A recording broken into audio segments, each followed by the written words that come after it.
Okay, so we're going to be looking at lubrication and sliding bearings next, aka an introduction to tribology. Tribology is a field that generally deals with friction, lubrication, and so on and so forth. For what it's worth, Dr. Ben Abdallah's tribology course, his grad course, is the hardest course I've ever taken in my life. So not going to say that, not going to try to dissuade you from taking it if you come back here, but just a word of warning. So, let's get started here. So, the point of lubrication is to reduce friction. So, obviously, if we have surfaces in our mechanisms that are sliding, that are moving relative to one another, we want to reduce the amount of friction that is generated so that we're wasting less energy. So yeah, for example, tip rather important one, steel on steel, 0.4 to 0.6. 0.3 isn't unreasonably low for some applications, but if we're looking at unlubricated, we can expect to see a fair amount of friction generated. Obviously, the amount of friction that you see for your coefficient of friction is going to be material dependent. So some are better than others. Rubber and concrete fairly high. Teflon, non-Teflon fairly low. But yeah, we throw a thin layer of grease on, we can expect to see a fair amount less. We can have what we call solid lubricants. So those can be fairly low. But then when we're getting into a full hydrodynamically lubricated surface, which is kind of with the aim of what we're talking about, we can get the friction, the equivalent coefficient of friction down fairly low. So that's one of the goals. The other one is to reduce wear. We don't want our machine surfaces to be breaking down, wearing away. Lubrication is the primary thing that you're going to be using to reduce that. Significant reduction in our wear rate by getting rid of by using lubrication. So here's a kind of an example of just zooming in on two relatively smooth surfaces that are rubbing against one another. So basically, all surfaces are going to have, no surface is perfectly smooth. Some surfaces are going to be rougher than others, of course, but each of them are going to have these little protrusions, these little bumps and valleys, and so on and so forth. And when you get two surfaces in contact with one another, basically it's those protrusions in the surfaces that come in contact with one another. Not like the bulk back here isn't actually going to touch the other surface. It's the protrusions that do so. And in essence, we know that that in general the coefficient of friction is determining kind of what what amount of friction you would need. Sorry, what amount of sideways force you would need in order to cause movement as a function of a ratio of the vertical load that's applied. So basically what happens is you get these little bumps and they come into contact. When you apply a vertical load, what happens is the surfaces deform so that more bumps come into contact, and those bumps that were in contact come into greater contact with one another, and that's basically what increases that increased contact area is what leads to the larger amount of force that would need to be applied sideways in order to allow movement. So this is basically two surfaces that are just two dry surfaces that are in contact with one another. We can have a hydrodynamic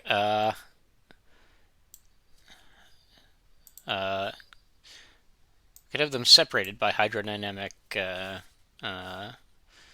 means. So basically, in here we've got fluid, and that fluid is essentially that fluid is pressurized, and the pressure of the pressure of the fluid is obviously going to be pressing on both sides of the surface, and that can that can prevent prevent contact from occurring. So when we have the surfaces fully separated, we get fairly low coefficients of friction.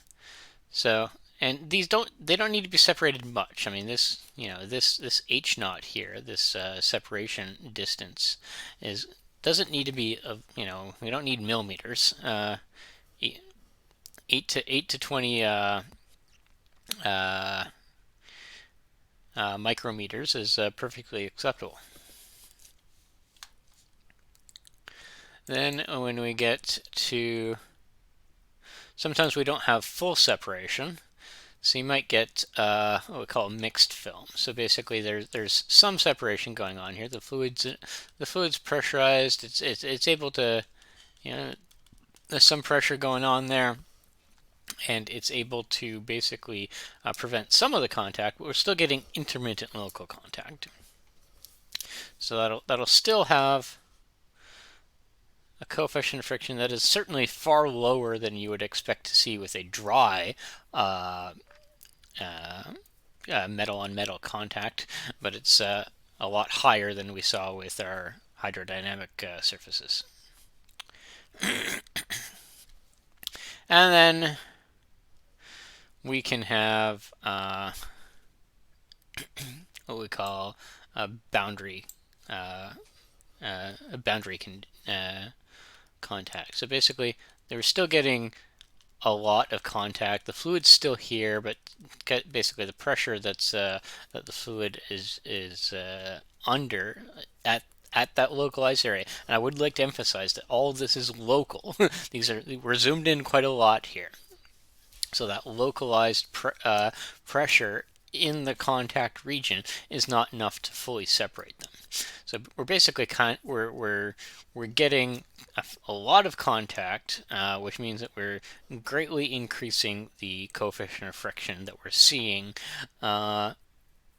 relative to the two previous conditions. It's still going to be less than what we saw with the dry metal on metal. We're still getting regular extensive contact, but it's not as bad as it was before. Basically, there's a reasonable coefficient of friction range for that. So if we're looking at bearings,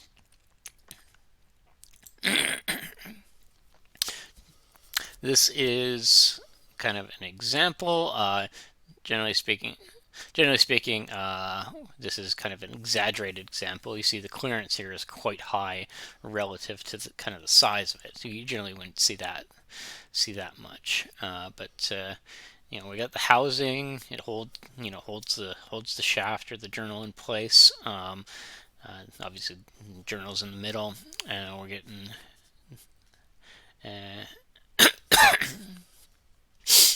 And we've got this liner around here.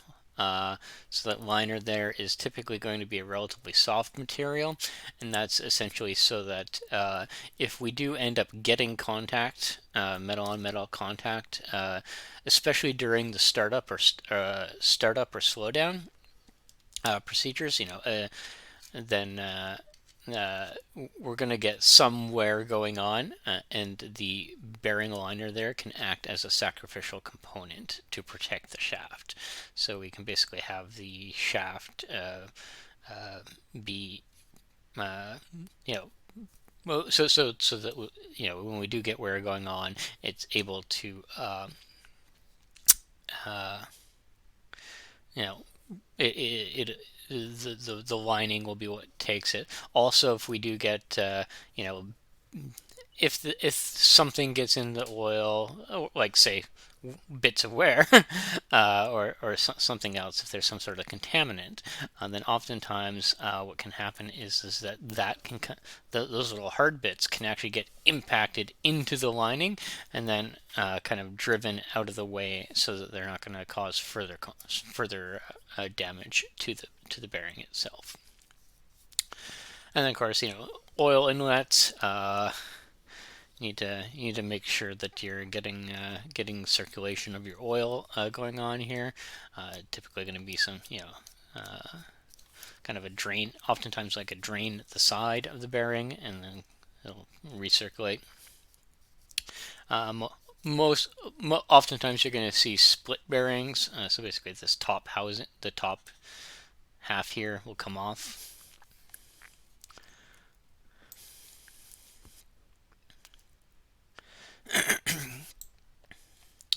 So if we are at rest and you're applying a load, then basically what you're going to have here is the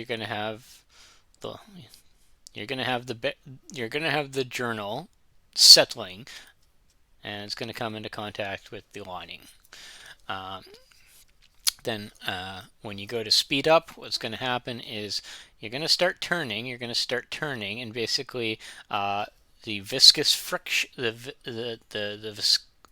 viscous skin friction of the journal is going to start dragging some of the liquid along with it.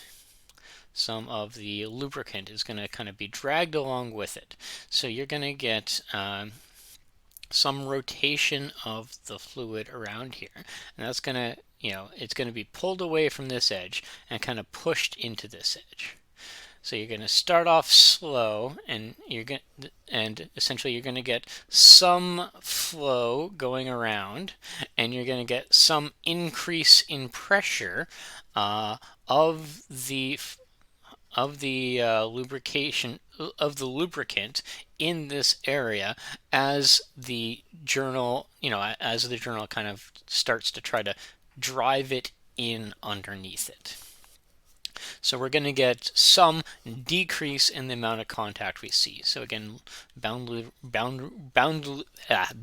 lubrication is going to occur. You're going to get some separation, not extensive separation. You're not going to get full separation to the point where there's no metal on metal contact going on. And then eventually, as you speed up, you are going to get to a point where there's like a full hydrodynamic wedge going on here. So the essentially, the oil flow is moving around fairly fast along with the journal, and you end up getting like a kind of a pressure zone developing here. So you're going to get kind of a distribution of the pressure, and the overall distribution, basically the resultant of that distribution of the pressure is going to result in a force that opposes the weight of the the load of the shaft. It's not necessarily weight per se, and of course as a result of this wedge formation going on, we're also going to get some offset. So the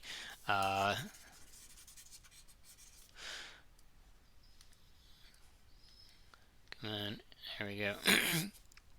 So the position of the of the journal in the bearing is going to shift somewhat in order to kind of make room for the formation of that hydrodynamic wedge. You can kind of see that forming here. So it's basically like relative to the center of the journal, it's going to be kind of offset. As the rotation's going this way, it's going to be offset, kind of down into the left. Now, of course, that's relative to the center of the bearing. If it's relative to, got to keep in mind that that's not necessarily relative to its position at rest, because its position at rest is, it's going to be basically centered here at the bottom. So it's not moving. When we shift from that, when we speed up, it shifts upwards and a bit to the left from that position. And then this H naught here, again, that's basically the point where we have the minimum film thickness. So it's gonna that's where we get the smallest gap that exists between the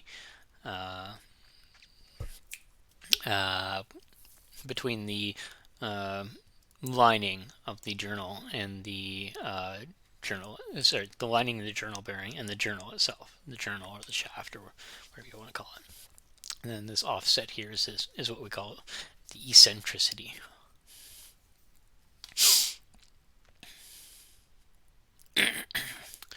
So some parameters kind of that affect it. Obviously, the viscosity of the fluid is fairly important. You don't necessarily always want high viscosity. You don't always want low viscosity. You want to target the viscosity for the operating conditions. So a very high viscosity means that basically you're generating more forces, more lift at lower speeds. So you can have it floating at a lower speed for a given load. But of course, you're also having more force required to basically more shear force generated, which leads to more friction. This is you want to make sure you have enough viscosity so that you get the generation of that hydrodynamic wedge. But you don't want too much viscosity, otherwise you're just needlessly ramping up the coefficient of friction. You're wasting more energy in viscous dissipation in the bearing. Basically, you're heating. Less energy is going. More energy is going to go into just heating up the lubrication for no particular reason. So when we're talking about viscosity in a bearing context, we typically, there's typically two types of viscosity that are reported. We got kinematic viscosity and dynamic viscosity. You want to be using dynamic viscosity. So again, that's the one whose units are in Pascal seconds or kilogram per meter seconds.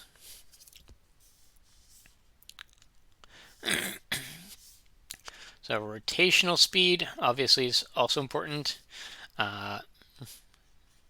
When at least for the charts that we're looking at, these are going to be reported in revolutions per second. And then of course the bearing unit load. So basically, if we are looking at the bearing, there is basically going to be kind of a cross, a section that is kind of covered by the bearing. So if we're not, it's got a certain diameter associated with it. But what we want here is we want the bearing projected area. So that's basically if we're looking at the bearing top down. So this here's the diameter of the bearing, and this here is the length of the bearing. So that's the bearing projected area, and then we take that value, and we take the load, the total load, and divide by that value, and that gives us the bearing unit load. So again, that'll be in pascals or kilopascals or megawatt. It'll be unit of pressure because we're dividing the load by the projected area. So load over area is a pressure unit.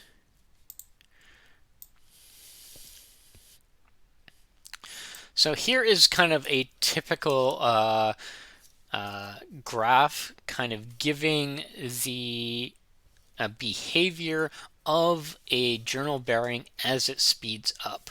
So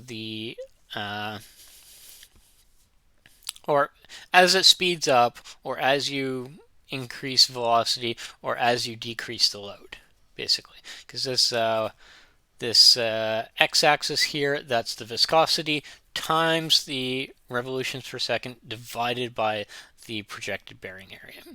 So basically, I'm gonna talk about this in terms of kind of speeding up, but if you're, the other parameters will kind of affect it in the same way. So when you start off at a dead stop, then basically you have the condition where you're starting off with everything in contact. You don't have and there's no wedge going on there. There's really nothing that's preventing the full metal on metal contact. So when you initially start off, your coefficient of friction is at its maximum.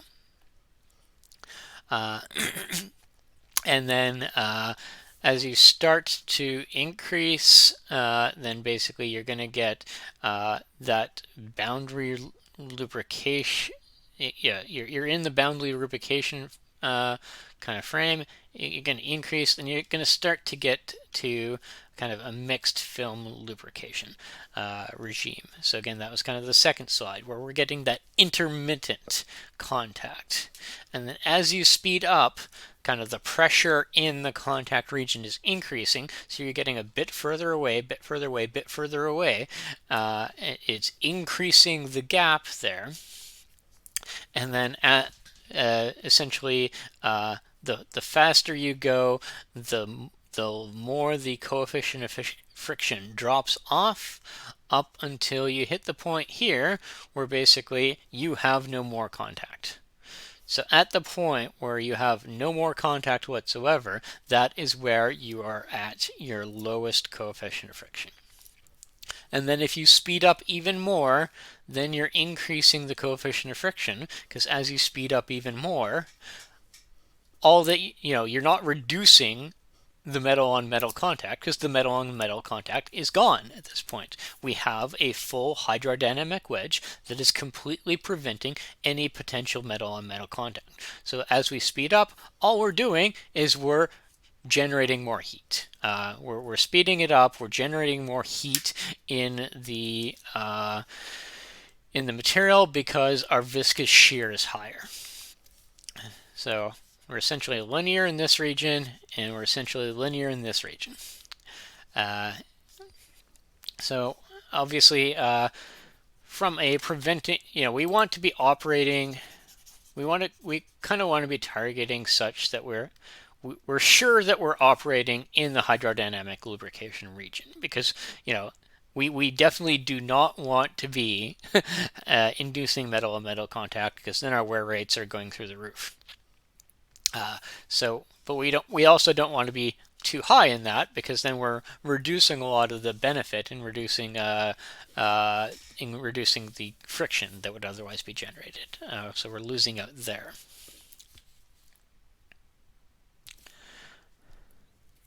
So here's just kind of an example of the flow. So we're basically going to get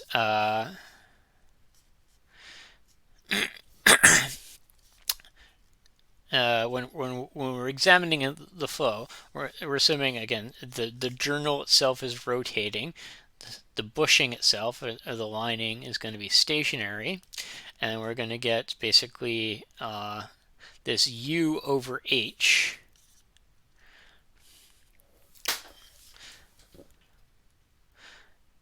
is going to be like the average velocity gradient.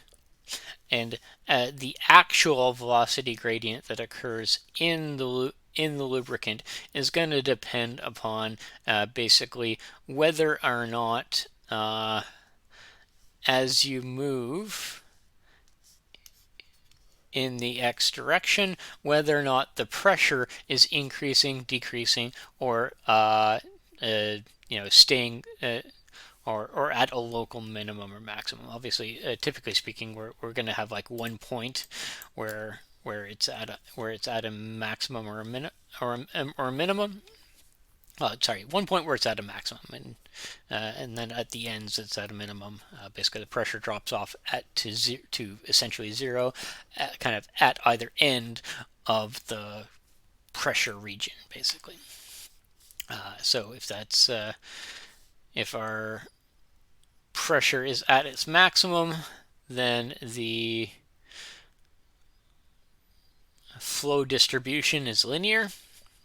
Whereas if the pressure is decreasing, then it's going to look like this. Oh, that's not really. It's going to look like this line.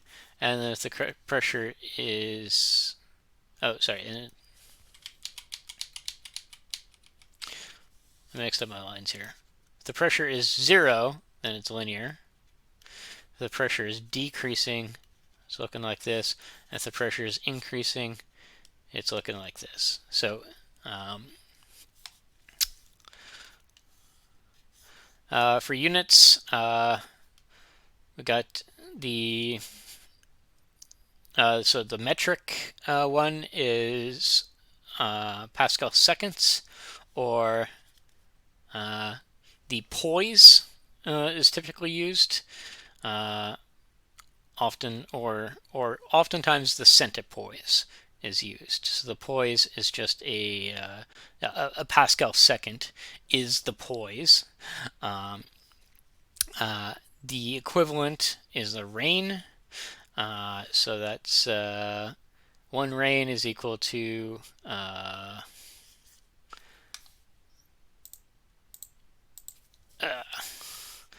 one reign is equal to let's see what we think here. Yeah, 6.89 times 10 to the 3 Pascal seconds, or 6.89 times 10 to the 6 centipoise. So if we take, and again, if we, that's our dynamic viscosity. If we want to use kinematic viscosity, then we just divide that by the density. But anyways, so overall, the amount of force needed in order to basically kind of keep this thing, if we're kind of assuming that modeling this as kind of a flat plate, then the force divided by the area is equal to that pressure gradient, sorry, that velocity gradient times the viscosity.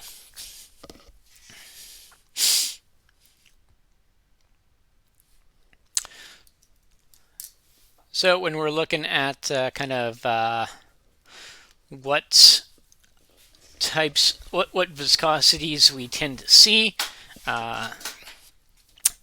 so water is about 1 centipoise. Blood's a bit higher. Olive oil here. Some other stuff, honey, so on and so forth. Asphalt's very high. It's a fluid. It flows, just not very fast. So that's for some stuff we typically wouldn't be using for lubrication, but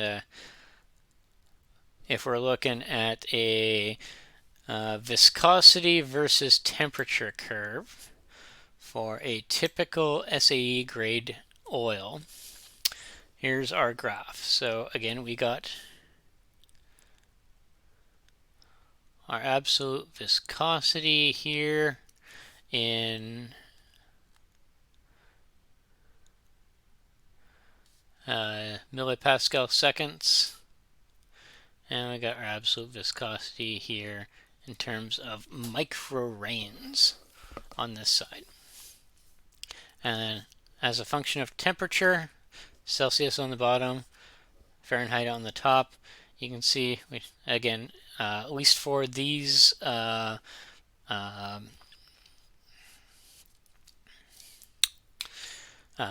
these grades of oils, we're typically going to see a linear increase with temperature. Sorry, linear decrease with temperature. Linear decrease the temperature on a log scale. that log scale is fairly important there too.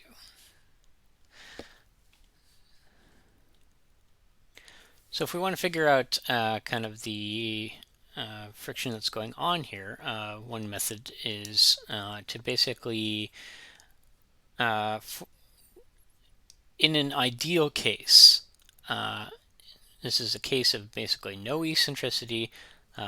If we're basically if we take this, take this journal bearing, orient it vertically or what have you, and just stick it in this, have it supported some other way, so that the only thing that's going on here is it's rotating. It's rotating with the fluid in there, and it is thus there's no eccentricity going on. There's no wedge. There's no load. There's no load that you're trying to generate. So basically, if we go back to this little diagram here, we knew that the force that would need to be done in order to keep this thing moving is equal to the viscosity times the total surface area times that velocity gradient, the u over h. So the surface, if we're applying that to a journal bearing, the surface area there, that is the that's the circumference of the bearing times its length. So circumference of a bearing times its length, that is 2r pi, diameter times pi. We're going to use r here. 2r pi times L. And so that's our A term there. I got a viscosity term here. And the U term, so basically the velocity of the outside surface of the journal, obviously that's proportional to the rotational rate. So if we're having a certain number of revolutions per second, that means that we're also going to have 2 pi radians per second basically going on. 2 pi radians per second. And then if we multiply that by the radius, then we get the velocity. And then take that and divide it by the h to get the gradient. So in the h term there is in this situation equivalent to the radial clearance, that c value there. So that gives us the the total amount of force that is counteracting this rotation, and that force is acting at the surface, at the outside surface of the journal. So the torque that is needed to overcome that force is equal to that amount times r. So we just tack another r onto there, and then everything once we multiply everything together, we got 2 2's here, that comes here. Got a pair of pi's here, so pi squared. I got the viscosity. We've got the rotational rate. Oh wait, yeah, I've got the rotational rate. Got r to the third, 1 2 3. Got the L, and we got our c term. So this is basically how much torque will be needed to overcome the just the viscous dissipation of our lubricant. So basically that's kind of like for any operating condition, kind of the minimum amount of friction that we'd expect to see.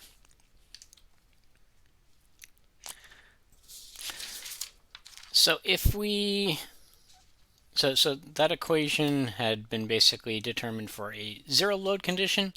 If we talk a small load, essentially things might not change too much. So basically we can kind of make a few comparisons. So for a small load, we're applying a particular load, and that is going to generate a certain amount of frictional force that will be opposing that.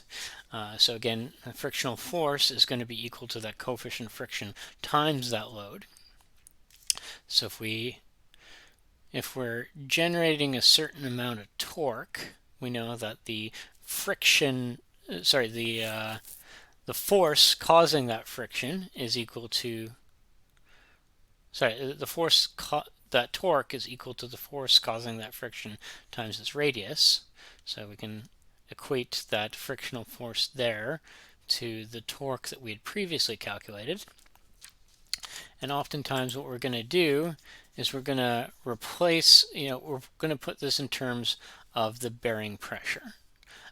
So this W here, this load, that's going to be equal to the bearing pressure times the contact area. The bearing area. So 2 times the radius, the diameter times the length.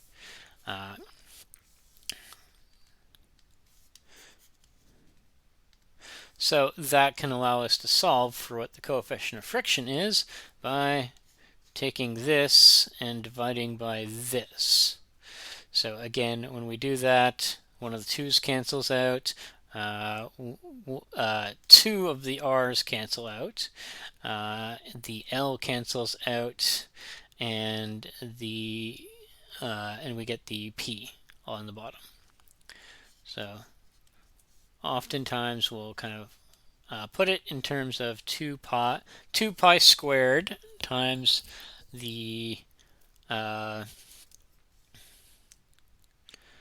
viscosity times the rotational speed divided by the bearing pressure, which again we kind of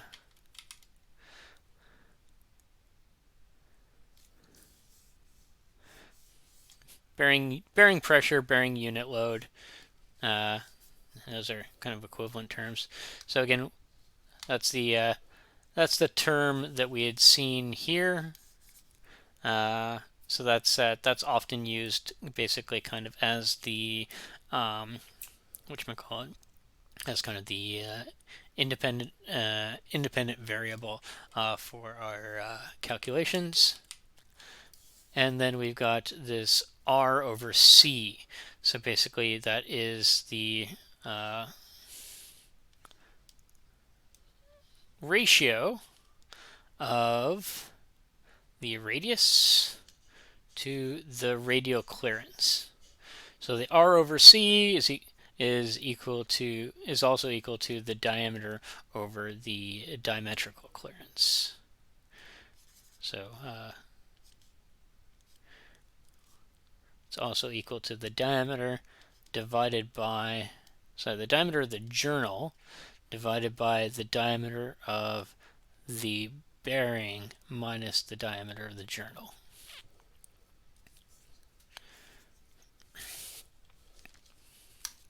So that'll be specific. Essentially, this term here will be an operating condition, and this term here will be a constant for the particular journal we're looking at. For the particular journal bearing we're looking at.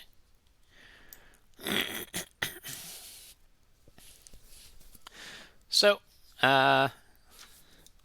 we'll work through an example. So if we have a 100 millimeter diameter shaft, it has a 80 millimeter length. It's got a diametrical clearance of 0.1 millimeters, or radial clearance of 0.05 millimeters. Well, first off, let's just figure out what our R over C is. So again, R over C is equal to the diametrical clearance over the diametrical, the diameter over the diametrical clearance. So that'll be equal to 100 millimeters divided by 0.1 millimeters. So that's should be 1,000. Yeah, 1,000. I don't know why I pulled up my calculator for that. So we got R over C of 1,000.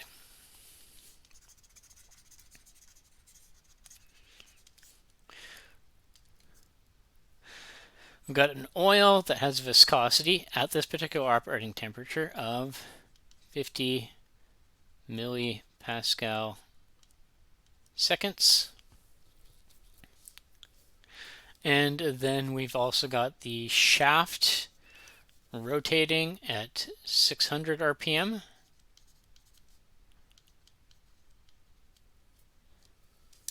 So 600 RPM divided by 60 seconds per minute. That means it's rotating at 10 revolutions per second. No, 10 revolutions per second. And we got a radial load of 5,000 newtons. What is an estimate of the coefficient of friction and the power loss using Petrov's equation? So based upon this formula here, I'm just going to kind of screenshot that and drag it down. What happened there? There we go.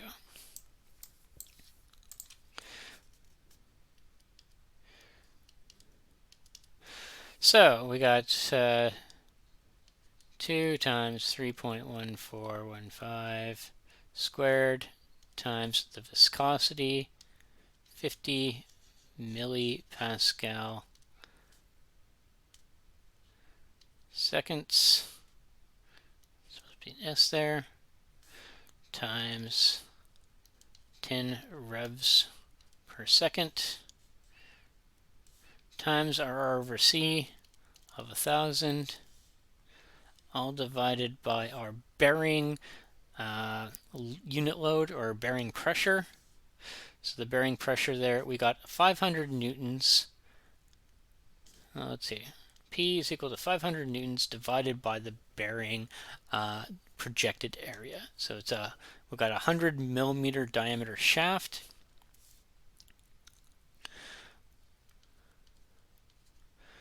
100 millimeters, not 1,000 millimeters. That's the diameter, and it is 80 millimeters long.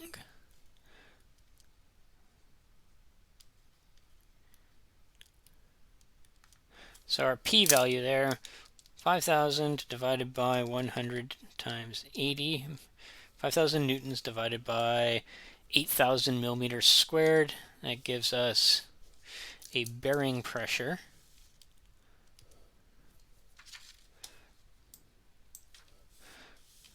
of 0.625 newtons per millimeter squared.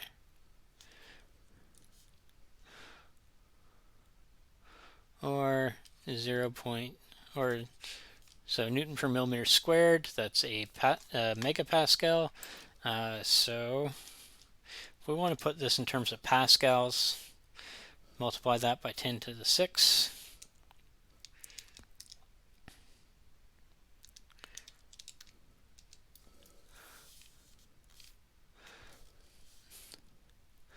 Let's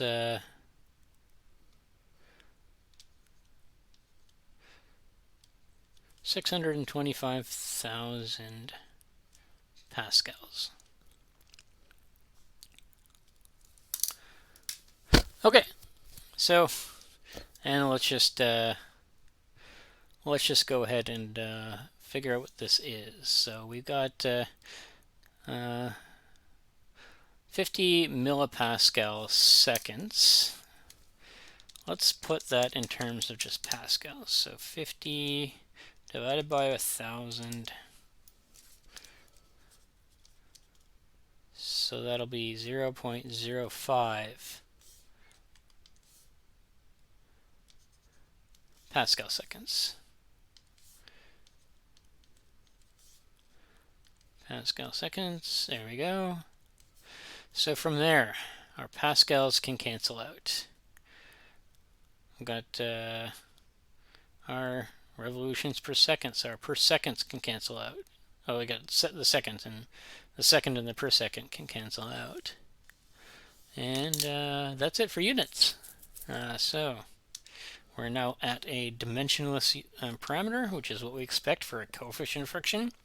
So 2 times 3.1, well, 2 times pi squared times 0.05 times 10 times 1,000 divided by 625,000.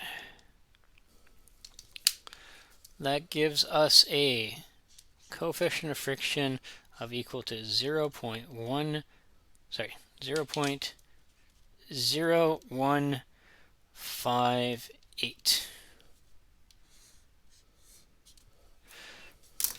which is, not unreasonable. So we'd also been asked to figure out what the power loss was. So if we got our coefficient of friction, we got a coefficient of friction of the 0.0158. We can do we can figure out the torque of friction from there. So again, torque of friction is going to be equal to the coefficient of friction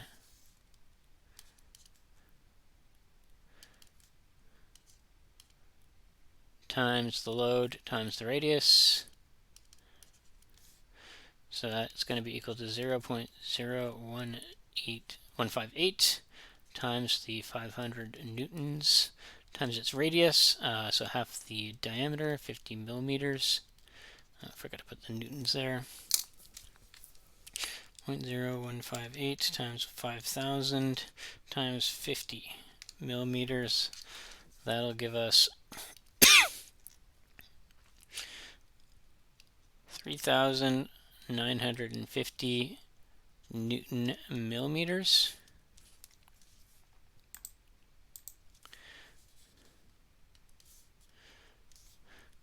So that is going to be our the torque. So if we want to translate the power lost, basically we just need to take the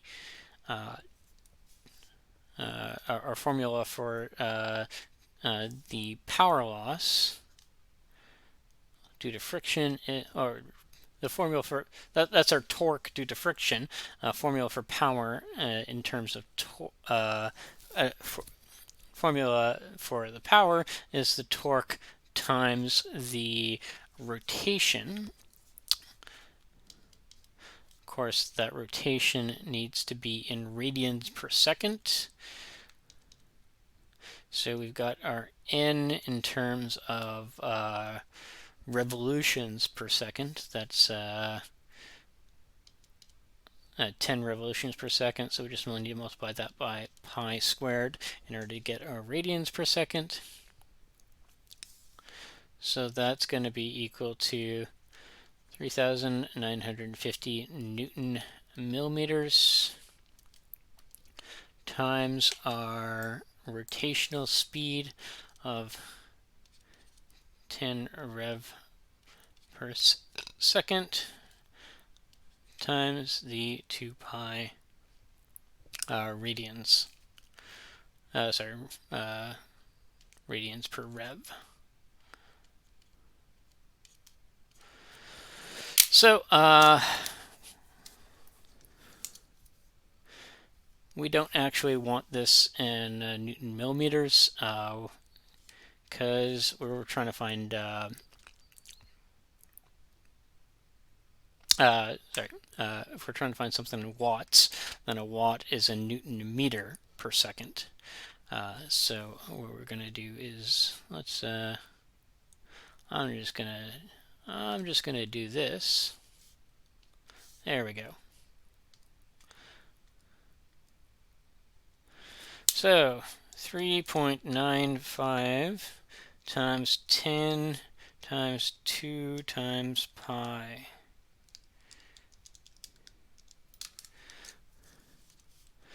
So we are going to be wasting